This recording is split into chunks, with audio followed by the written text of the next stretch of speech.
नमस्कार, मेरा नाम है ध्रुव दर्शन और आज मैं आपके लिए लेके आया हूँ 2025 जनवरी का और जेई मेंस में जो भी यूनिट्स एंड डायमेंशन, आप इसे बोल सकते हैं यूनिट्स एंड मेजरमेंट ऑल्सो, इससे रिलेटेड जितने भी क्वेश्चन आए हैं उसका कंप्लीट सॉल्यूशन आप यहां देखेंगे। तो देखिए जरा क्वेश्चन वन को देखते हैं। क्वेश्चन वन क्या कहता है, स्टेटमेंट वन पढ़िए जरा इसका कि in a vernier callipers one vernier scale division is always smaller than the main scale division. जनाब ये क्या कह रहा है इसमें, वर्नियर स्केल डिवीजन,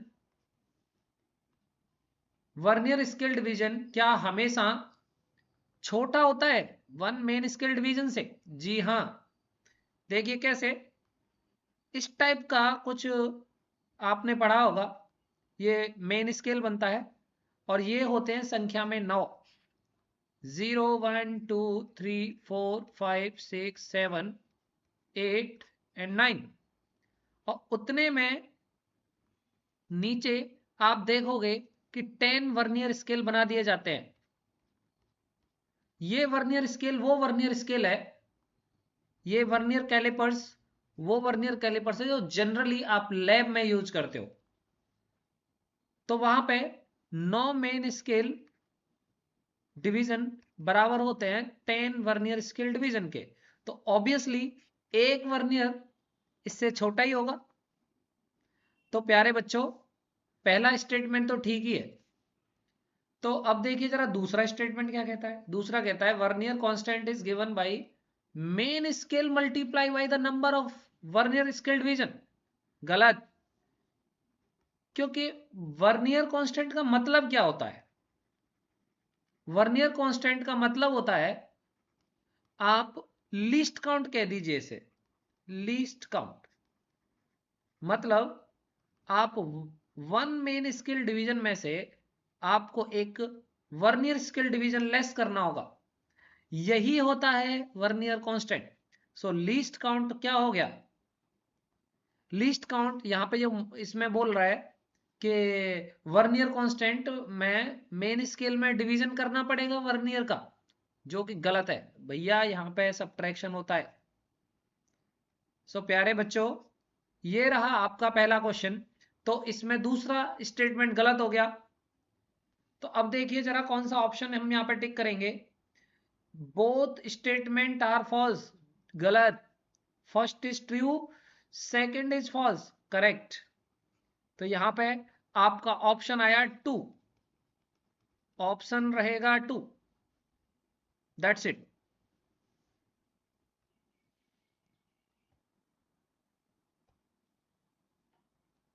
अब जरा देख लेते हैं क्वेश्चन नंबर टू।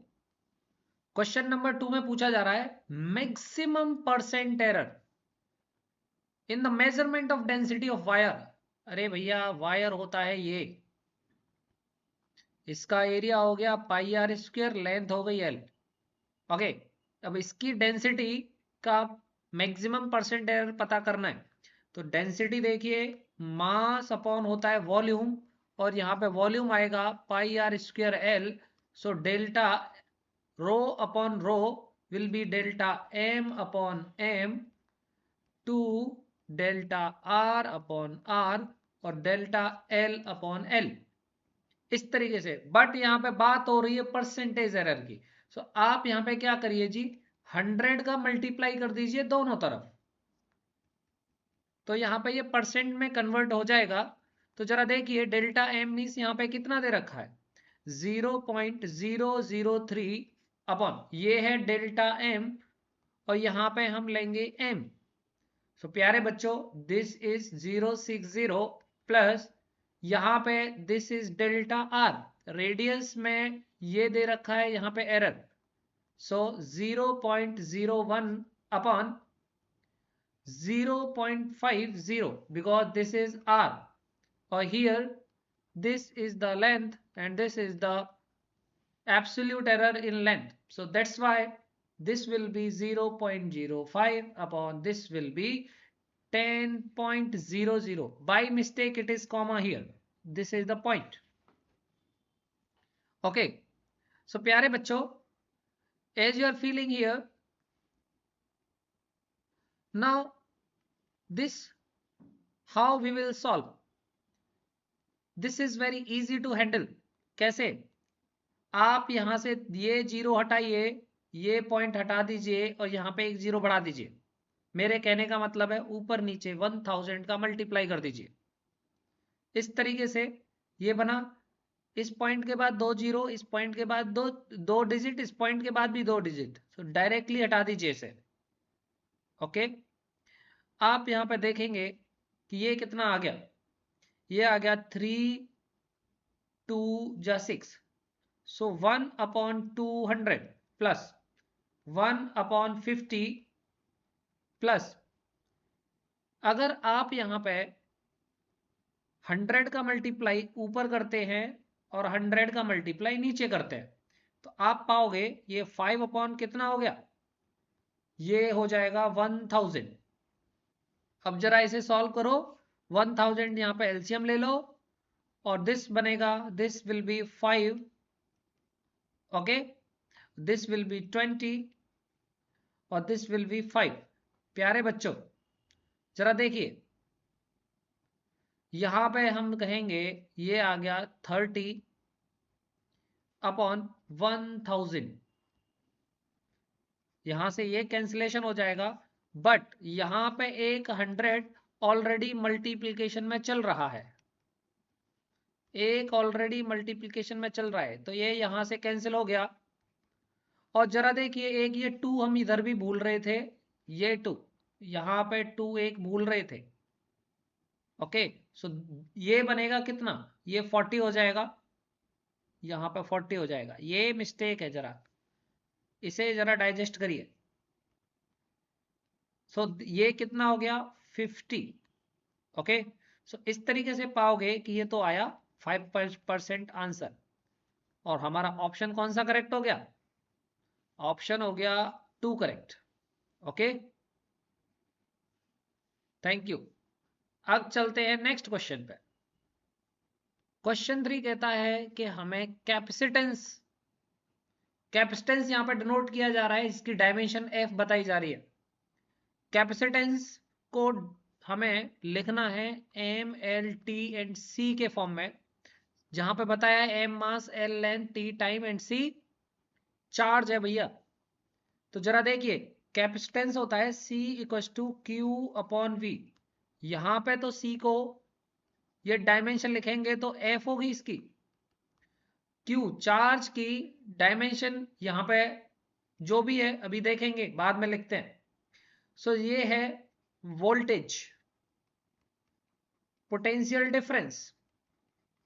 सो यहां पे पोटेंशियल डिफरेंस को अगर लिखेंगे तो कैसे लिखेंगे, पोटेंशियल क्या होता है, पोटेंशियल डिफरेंस होता है W अपॉन Q। सो प्यारे बच्चों this will become Q square upon W।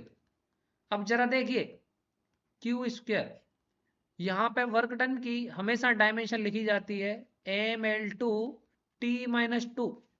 अब देखिए जरा मिल गई ना सबकी डायमेंशन, यहां पे चार्ज की डायमेंशन को c लिखा जा रहा है, चार्ज की डायमेंशन को यहां पे c लिखा जा रहा है, चार्ज की डायमेंशन c है। तो देखिए जी c square ml square t-2, जब ये न्यूमरेटर में जाएंगी सो -1 l -2, ये -2 रहेगा, मिस्टेक नहीं करनी। सो ये हो गई डायमेंशन इस तरीके से। तो जरा ऑप्शन चेक करिए, सी स्क्र m-1, सी स्क्र m-1, l -2 और t+2। So option 4 will be correct answer, option 4।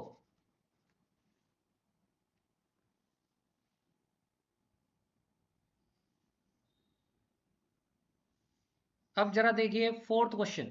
Fourth question क्या कहता है कि इसमें एक इक्वेशन दे रखी है जी, इक्वेशन दे रखी है x equal to a sin t plus b cos square t C T square plus D. अब यहां पे पूछा जा रहा है कि इसकी डायमेंशन क्या होगी। अब जरा देखिए ए की डायमेंशन क्या होगी। तो देखो इसकी तो कोई डायमेंशन होती नहीं है और सभी टर्म्स की डायमेंशन इसकी डायमेंशन के बराबर होगी। ओके, अब जरा देखिए इसकी डायमेंशन एल हो गई, तो ए की डायमेंशन एल। हमें तो यहाँ पे A B C upon D इसकी डायमेंशन लिखनी है ना। तो अब जरा लिखिए ए की डायमेंशन, ए की डायमेंशन है यहाँ पे एल, बी की डायमेंशन भी एल ही होगी क्योंकि इसकी कोई डायमेंशन नहीं होती, कोई भी ट्रिग्नोमेट्रिक रेशियो की डायमेंशन नहीं होती। अब जरा देखिए अगर इसकी dimension L T minus to होती है और इसकी भी ये हो जाती है, तभी तो पूरी टर्म की डायमेंशन एल होगी। तो सी की डायमेंशन को कितना होना पड़ेगा, इतना। तो सी की डायमेंशन यहाँ पे लिख दीजिए एल टी माइनस टू, और डी ये इसकी वही डायमेंशन होगी जो एक्स की डायमेंशन है, तो इसकी भी डायमेंशन एल हो गई। सो देखिए एल से एल यहाँ पे cancel, so L square T minus two. प्यारे बच्चों ऑप्शन कौन सा मैच कर रहा है, ऑप्शन मैच कर रहा है हमारा 3, that is the answer. Okay,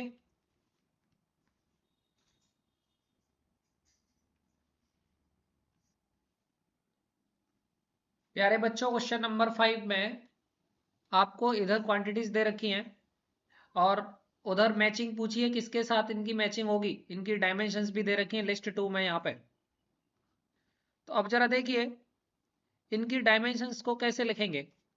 अब जरा इसमें आपको परमिएबिलिटी और फ्री स्पेस की परमिएबिलिटी की बात कर रहा है यहाँ पे। एक तो ये परमिटिविटी नहीं है, ये बात कर रहा है परमिएबिलिटी म्यू नॉट। ओके, तो अब जरा देखिए एक कोई भी फॉर्मूला उठा लीजिए, B equal to mu naught upon 4 pi I upon R. वैसे यहाँ पे 2 पाई आर ये स्ट्रेट लाइन मैग्नेटिक फील्ड का फॉर्मूला होता है। अब जरा यहाँ से इसकी परमिएबिलिटी की डायमेंशन बना लीजिए, देखो ये है ना, ये म्यू नॉट निकाल लीजिए यहाँ पे सब्जेक्ट बना के। अब जरा देखिए इनकी डायमेंशन क्या आएगी। तो ये एक तो पहला तरीका हो जाएगा इसके लिए। अब मैग्नेटिक फील्ड की अगर आपको डायमेंशन डायरेक्ट पता होना चाहिए, अगर आप थर्ड पे जाओगे मैग्नेटिक मूवमेंट फॉर्मूला होता है एम इक्वल टू आई ए। यहाँ पे आई की डायमेंशन लिखिए, ए की डायमेंशन लिखिए, आप यहाँ पे खुद पता करेंगे। अब जैसे ये टॉर्सनल कांस्टेंट होता है, सो टॉर्सनल कांस्टेंट में क्या होता है, एक फॉर्मूला होता है tau equal to C theta. So C equal to tau upon theta. तो इसकी डायमेंशन लिखो, इसकी लिखो, सी की भी डायमेंशन यहाँ पे आ जाएगी और आप मैचिंग करेंगे, आपको पता चलेगा यहाँ पे इनके साथ मैचिंग करने पे कि आपका ऑप्शन यहाँ पे बन रहा है 4। तो इस तरीके से इसका 4 होगा, आप इसे खुद देखिए एक बार। ओके, आप इसे एक बार खुद देखिए। नेक्स्ट देखिए भैया, अगला नंबर क्वेश्चन नंबर 6 का। अब इसमें एक एक्सप्रेशन दे रखा है जी, और इस एक्सप्रेशन में पूछा जा रहा है कि जब इसको मल्टीप्लाई करेंगे तो आंसर क्या होगा। तो आंसर देखिए क्या होता है, जैसे जब हम मल्टीप्लिकेशन का एक रूल होता है सिग्निफिकेंट का, जैसे कोई एक ऐसी नंबर देखो जिसमें लीस्ट सिग्निफिकेंट डिजिट्स होती हैं। अब जरा देखिए लीस्ट सिग्निफिकेंट डिजिट्स किसमें है, देखो इसमें तो 3 है, इसमें 3 है और इसमें है 4, 3 3 4। सो लीस्ट सिग्निफिकेंट डिजिट तो 3 ही हुई ना। तो जब इसका मल्टीप्लाई करेंगे तो जो आंसर आएगा इसके मल्टीप्लिकेशन में, जो भी आंसर आएगा इसका मल्टीप्लिकेशन करके, उसका भी number of significant figures same होंगे, 3 के बराबर नंबर ऑफ सिग्निफिकेंट फिगर्स। देखो मैंने यहां पे लिख रखा है जब मल्टीप्लाई या डिवीजन करते हैं तो आंसर क्या होना चाहिए, equal to significant number of a term which have least significant. तो भैया लीस्ट सिग्निफिकेंट तो देखना ये तो 3 ही हुआ है, तो जरा नंबर ऑफ सिग्निफिकेंट फिगर जब after the calculation we will get, वो होगा 3। तो अब जरा देखना इसमें कितने हैं, ये तो 5 हो रहा है, इसमें कितने हैं, ये 6 हो रहा है, इसमें कितने हैं, ये 7 हो रहा है, और इसमें कितने हैं, 3। क्योंकि इसको लास्ट, ये ट्रेलिंग जीरो को हम सिग्निफिकेंट नहीं मानते, तो ये 3 सिग्निफिकेंट होंगे। तो प्यारे बच्चों ऑप्शन हो गया 4। तो आंसर हमारा 4 आएगा, ये option 4 will be the correct option. Okay.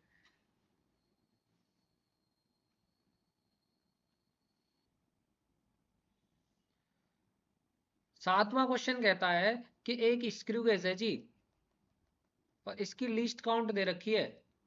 Least count होती है pitch upon number of circular divisions. Okay, और ये दे रखा है 0.01 मिलीमीटर। अब जरा ये कह रहा है कि पिच को अगर 75% इंक्रीज कर दिया जाए और इसके number of circular divisions, number और ये सर्कुलर स्केल जो भी है इसको 50% रिड्यूस कर दिया जाए, तो नई लिस्ट काउंट क्या होगी। तो न्यू लिस्ट काउंट को मैं एल डैश से डिनोट करता हूं। अब देखिए पिच कितनी हो जाएगी, दिस इज इंक्रीज्ड बाय 75%, तो ये कितनी हो गई 175%। 175% हो गई किसकी, प्रीवियस पिच की। ओके, अब जरा देखिए नंबर ऑफ सर्कुलर डिवीजन, ये इंक्रीज हो रहे हैं 50%, रिड्यूस हो रहे हैं 50%। रिड्यूस हो रहे हैं तो पहले के आधे रह गए ना, तो पहले जो भी number of circular scale divisions थे अब उसके आधे रह गए। सो आधे का मतलब 1/2। So number of circular scale division. अब जरा देखिए इसको सॉल्व करना बहुत ही आसान हो गया। यहां देखिए 1/2, और देखिए ये पिच अपॉन दिस, ये पहले से ही हमें यहाँ पे पता है ये 0.01 दे रखा है जी, तो ये न्यू लीस्ट काउंट क्या हो गई। अब जरा देखिए 175 में 100 का डिवाइड करिए और इस 2 को ले जाइए ऊपर।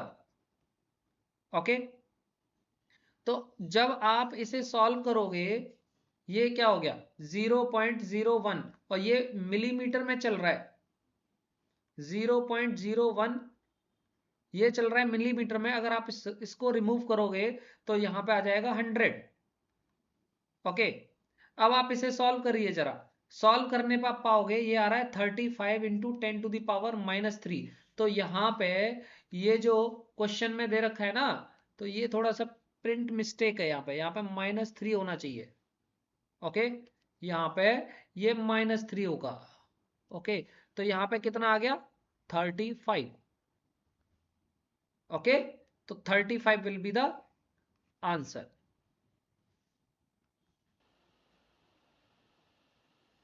क्वेश्चन नंबर 8 बहुत ही बढ़िया क्वेश्चन है। जरा देखिए इसमें क्या दे रखा है जी, इसमें कह रखा है कि एनर्जी E से डिनोट किया गया है और मोमेंटम P से डिनोट किया गया है, और ये C स्पीड ऑफ लाइट दे रखी है। अच्छा, करेक्ट रिलेशन, अरे अरे वाह वाह क्या बात है। अब जरा देखिए ये PC है, P मोमेंटम होता है, ये हो गया L, मोमेंटम का मतलब होता है m इंटू वी। मोमेंटम का मतलब होता है m into V, mass v, velocity L T minus one it's dimension. Dimension of p मैंने लिख दी है, अब डायमेंशन ऑफ c लिखिए जरा। Dimension of c will B L T minus one, इसमें दे रखा है पावर 2। तो भैया जरा देखिए m l, l यहाँ पे 2, ये 3 हो जाएगा, और यहाँ पे हो जाएगा -3। अब जरा देखिए क्या इसकी डायमेंशन से मैच कर रही है, क्योंकि रूल क्या कहता है कोई भी एक्सप्रेशन हो उसकी सभी टर्म्स की डायमेंशन सेम होंगी। सभी टर्म्स की डायमेंशन सेम होंगी, इसकी तीनों की डायमेंशन सेम होनी चाहिए, और जहां पे भी सेम डायमेंशन मैच कर गई वही हमारा आंसर होगा। जरा देखिए इसकी डायमेंशन, इस टर्म की डायमेंशन मैंने देख ली। अब जरा एनर्जी की डायमेंशन जरा देखिए, एनर्जी की डायमेंशन होती है ml2T-2, और इसका स्क्वायर भी हो रखा है। अब इसका स्क्वायर हो रखा है तो यहाँ पे भैया ये L4 हो जाएगा और ये T-4 हो जाएगा, तो ये कहाँ मैच कर रही है, नहीं मैच हो रही, तो ये आंसर तो हो ही नहीं सकता। तो मैं डायरेक्ट आपको इस फोर्थ ऑप्शन पे लेके चलता हूं। जरा एक बार इसको चेक करिए, जैसा कि मुझे पता चल चुका है ई की जो डायमेंशन होती है ml2t-2, पर इस पे भी इसने 2 पावर लगा रखी है, तो ये क्या हो गया m2l4t-4। तो इस साइड की मुझे डायमेंशन पता चल गई। अब जरा देखना इस टर्म की डायमेंशन, ये मोमेंटम है p, p की डायमेंशन होगी मास इंटू वेलोसिटी। ओके, अब इसका भी स्क्वायर यहां पे लगा रखा है। अब साथ में ये इसकी speed of light, speed means LT-1, और इस पे भी पावर 2 लगा रखी है। अब जरा भैया इसको कैलकुलेट करना, m2 L2 और L2, तो ये L4 हो जाएगा। आप इसे सॉल्व करना जरा, ये -4 आ गया। देखो इसकी डायमेंशन और इसकी डायमेंशन यहाँ पे मैच कर गई है, पर लेकिन इसकी भी मैच करनी चाहिए, तभी हमारा ओके, तभी हम पता कर पाएंगे कि ये करेक्ट रिलेशन है कि नहीं। तो जरा देखिए, मास है ये यहाँ पे m2 हो गया। अब ये इसकी डायमेंशन लिख दीजिए जरा, जरा देखिए, c होता है वेलोसिटी, सो LT-2, और इस पे भी पावर बोल रखा है इसने 4 होगी। सो जरा देखिए m2l4t-8, ओके, t-8, -8 हो रहा है क्या? देखो, यस यस, एक गलती कर दी थी, ये 1 है। अब हो गया ठीक, अब हो गया ठीक। तो ये क्या हो गया, ये हो जाएगा 4। जरा देखिए, क्या हर एक टर्म की डायमेंशन सेम आ गई? ये सेम आ गई, तो इसका मतलब ऑप्शन 4 ही करेक्ट ऑप्शन है। तो ऑब्वियसली ये शायद ऑप्शन में करेक्ट ऑप्शन नहीं होंगे, इनकी डायमेंशन सभी टर्म्स की सेम नहीं होगी। अच्छा क्वेश्चन है। अब जरा बात कर लेते हैं 9वें क्वेश्चन की। अब देखिए जरा 9वां क्वेश्चन क्या कहता है जी, इसमें कहता है कि modulus of elasticity per unit torque. So modulus of elasticity, ये 3 टाइप के होते हैं, कोई भी ले लीजिए, सबकी यूनिट और डायमेंशन सेम होती है। तो मैं ले रहा हूं यंग्स मॉड्यूलस और अपॉन टॉर्क। ओके, तो यंग्स मॉड्यूलस होता है force upon area, okay, stress upon strain, stress upon strain. तो ये तो हो गया स्ट्रेस, और स्ट्रेन की कोई भी यूनिट और डायमेंशन नहीं होती, तो इस वजह से कोई जरूरी नहीं है उसको लें। मैं जरा एक बार और लिख के बता देता हूं, यंग्स मॉड्यूलस होता है स्ट्रेस अपॉन स्ट्रेन, ओके, और जो टॉर्क होता है वो फोर्स इनटू परपेंडिकुलर लेंथ होता है। ओके, तो ये जो स्ट्रेस है ये होता है फोर्स अपॉन एरिया, और इसकी कोई यूनिट या डायमेंशन नहीं होती। ओके, तो देखिए जरा, तो मैंने वो लिखा नहीं है, देखिए ये कैंसिल हो जाएगा, यहाँ पे आ जाएगा एरिया इनटू लेंथ। और जरा देखिए एरिया की जो डायमेंशन होती है वो लेंथ स्क्वायर, और ये लेंथ, तो इसकी डायमेंशन होगी L-3। अब यहाँ पे ये कह रहा है कि इसकी जो डायमेंशन दे रखी है वो इतनी है जी, ये है MA-LB और T⁻⁶। तो जरा देखिए यहाँ पे B तो -3 हो रहा है, और दे भी रखा है यहाँ पे, ये माइनस यहाँ पे लगाया नहीं, मैं लगा देता हूँ। ओके, अब ये पूछ रहा है C की वैल्यू क्या होगी, तो यहाँ पे T तो है ही नहीं ना, तो T नहीं है तो 0 बोलेंगे। ओके, T की पावर कुछ नहीं है तो 0 बोलेंगे। तो इस तरीके से कंपेयर करो, यहाँ पे ये, यहाँ पे ये, यहाँ पे M भी नहीं है तो M की पावर 0 लगा देंगे। तो अब जरा कंपेयर करेंगे तो C यहाँ पे क्या आएगा, 0। इधर देखिए और इधर देखिए 0, तो 0 ही हमारा यहाँ पे आंसर होगा।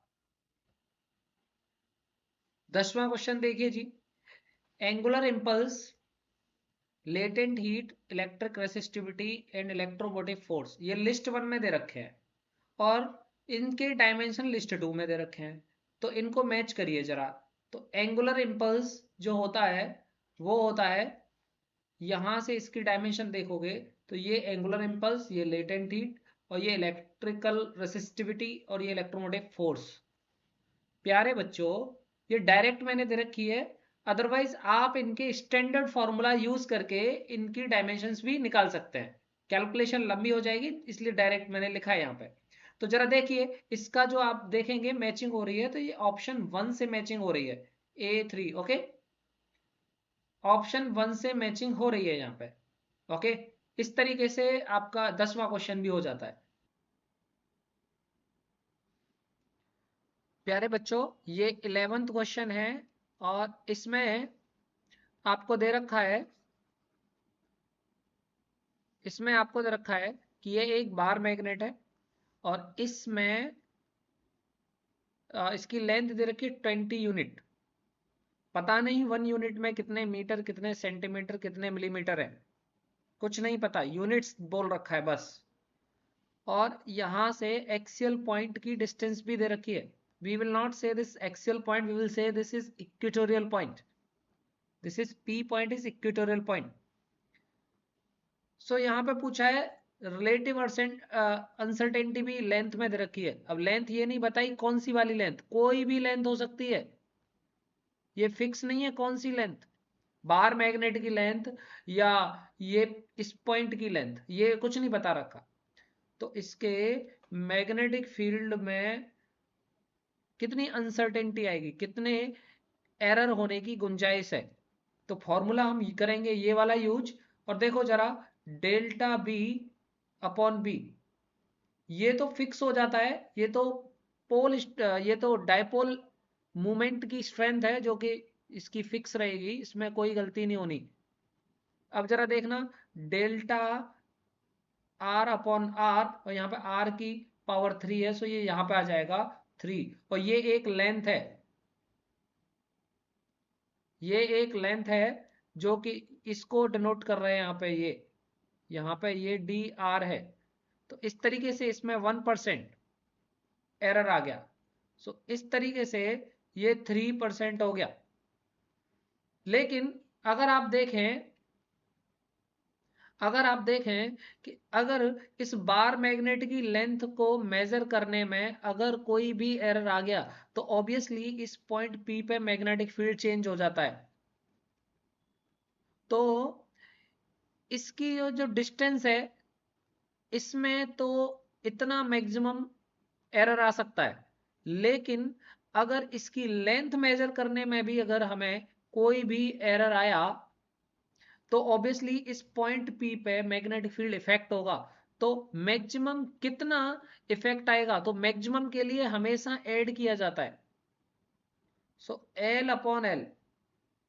Okay, so this will be 1%। और यहाँ पे बताया गया है कोई भी लेंथ हो उसमें 1% एरर हो सकता है, तो ऐसे ही ये 1%। सो प्यारे बच्चों, दिस विल बी 4%। अगर हम इस बार मैग्नेट की लेंथ में अगर चेंज को कंसिडर कर रहे हैं, okay okay, if we consider change in length of bar magnet, तब तो हमारा आंसर 4 है, अदरवाइज आंसर बनेगा हमारा 3। तो इस तरीके से इसके ये ऑप्शन दोनों हो सकते हैं। Next question number 12 if we see, तो यहां पे एक एक्सप्रेशन दे रखा है वेलोसिटी का। वेलोसिटी का एक्सप्रेशन दे रखा है AT² plus BT upon C+T। तो यहाँ पे इसका ये एक्सप्रेशन दे रखा है, इसमें पूछा है कि ए बी सी की डायमेंशन क्या होगी। तो प्यारे बच्चों, सभी टर्म्स की डायमेंशन सेम होती है। तो ये इसकी डायमेंशन LT-1 है, तो ऑब्वियसली पूरे की डायमेंशन भी LT-1 होनी चाहिए। तो इस टाइम की डायमेंशन T2 है और LT-1 हमें बनाना है। सो L डेफिनेटली हमें इसकी डायमेंशन को LT-3 लेना पड़ेगा। तो हमें पता चल चुकी है कि A की डायमेंशन क्या है, तो हमें चाहिए ABC की डायमेंशन। तो A की डायमेंशन हो गई LT-3। अब बात करते हैं इस B की डायमेंशन के लिए। अब जरा एक चीज देखिए, इस C की डायमेंशन पहले बात करें, तो जो टाइम की डायमेंशन है वही इसकी डायमेंशन होती है, क्योंकि सेम डायमेंशन वाली क्वांटिटीज को ही ऐड किया जा सकता है। तो जरा देखिए, सेम डायमेंशन, ये टाइम की डायमेंशन है, यहाँ पे ये टोटल टाइम की डायमेंशन बनेगी। ओके, सो ऊपर एक और टाइम है, तो फिर बी को ऑब्वियसली क्या होना पड़ेगा, क्योंकि इसकी टोटल डायमेंशन आनी चाहिए L t-1। अगर ये डायमेंशन t है और एक t ऊपर अवेलेबल है तो ये कैंसिल हो रहे हैं ना, तो इस तरीके से b की डायमेंशन L t-1 होनी चाहिए। तो इस तरीके से मैंने यहाँ पे b की डायमेंशन L t- लिख ली।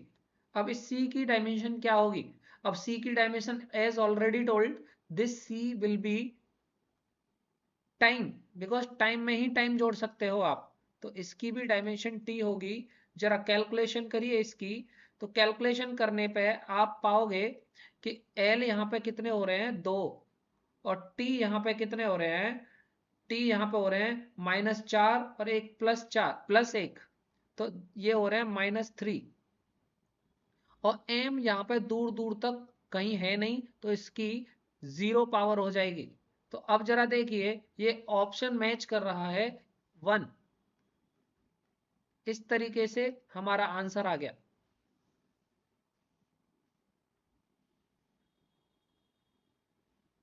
फिर दोबारा से 13th क्वेश्चन में वही लिस्ट 1 में क्वांटिटीज दे रखी हैं, लिस्ट 2 में इसकी डायमेंशंस दे रखी हैं। अब जरा इनको मैच कराना है। देखिए जरा सेम वही बात है, यंग्स मॉड्यूलस की डायमेंशन क्या होगी, यंग्स डायमेंशन की जो यंग्स मॉड्यूलस की डायमेंशन यहाँ से ये निकलती है, फिर उसके बाद टॉर्क आ जाता है, इसकी डायमेंशन r क्रॉस f से ये निकलती है, विस्कोसिटी आ जाती है, इसकी डायमेंशन यहाँ से ये निकलती है, इस फॉर्मूले से आप देखोगे तो इसकी डायमेंशन ये निकलती है। फिर उसके बाद ग्रेविटेशनल कांस्टेंट आ जाता है, तो ग्रेविटेशनल कांस्टेंट यहाँ कैपिटल G होता है, इसको आप सॉल्व करेंगे तो इसकी डायमेंशन ये निकलती है। ओके, अब जरा मैच कर लीजिए, ए को ये सेकंड पे मिल रहा है, तो ए को यहाँ पे ये सेकंड पे मिल गया, ये बी को यहाँ पे फोर्थ पे मिल गया, ये बी को फोर्थ पे मिल गया, ए को सेकंड और बी को फोर्थ। ओके, और सी को मिल गया फर्स्ट, सो सी को मिल गया फर्स्ट, और यहाँ पे डी को मिल गया थर्ड, और डी को मिल गया थर्ड, सी को फर्स्ट, डी को मिल गया थर्ड, तो इस तरीके से फोर्थ ऑप्शन यहाँ पे आपका आंसर हो जाएगा। देखिए जरा 14th क्वेश्चन को, इसमें एक रिलेशन दे रखा है ये वाला, this relation is q equals to ab to the power 4 and cd। Okay, and these are the values under the limits, तो इसमें ये वाला एरर हो सकता है इतने पे, ऐसे ही ये डेल्टा बी दे रखा है इतने पे, और ऐसे ही सी, ये डेल्टा सी दे रखा है इतने पे, ऐसे ही ये इस डी पे इतना एरर हो सकता है। अब यहाँ पे पूछा गया है इस क्यू में कितना एरर होगा, तो इसका सिंपल सा फॉर्मूला जैसा कि आप जानते हो, ये क्या होगा, delta A upon A plus 4 into delta B upon B plus delta C upon C plus delta D upon D, क्योंकि यहाँ पे बात कर रहा है परसेंट एरर की, so that's why we will multiply both sides by 100। So how much is this? Delta A is 3 upon 60, this is 4, delta B कितना है यहाँ पे 0.1, B 20 है, ओके, प्लस डेल्टा C कितना है, ये है 0.2, ये 40 है, और ये है 0.1 अपॉन 50 है, और यहाँ पे मल्टीप्लाई आप इसका 100 से करेंगे।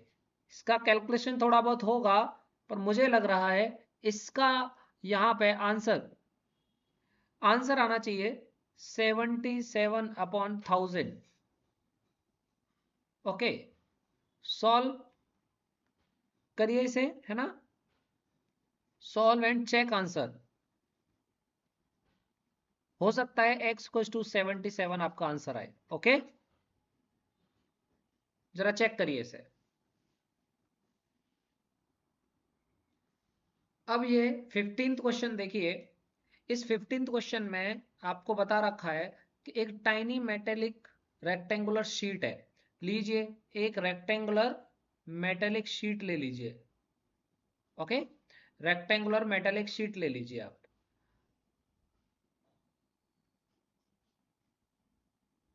ओके, अब इसकी लेंथ इसकी दे रखी है 5 मिलीमीटर। ओके, इसकी विड्थ दे रखी है 2.5 मिलीमीटर। ओके, यूजिंग ए स्पेशली डिजाइन स्क्रू गेज, इसका स्क्रू गेज दे रखा है। स्क्रू गेज से इसकी लेंथ वगैरह हमें मेजर करनी होंगी, तो इस वजह से स्क्रू गेज की इंफॉर्मेशन भी दे रखी है, जिसकी पिच इतनी है, डिवीजन सर्कुलर इतने हैं। तो लीस्ट काउंट स्क्रू गेज की कितनी होगी, pitch upon, okay, this one. अगर मैं यहां से 0 हटाता हूं तो 2 बार ऐसे लिखूंगा। ओके, सो प्यारे बच्चों, 15 5 just 75, so 5 upon this 100, so 0.05 will be least count. Here we solved it, least count. For what we will use this least count, I will tell you.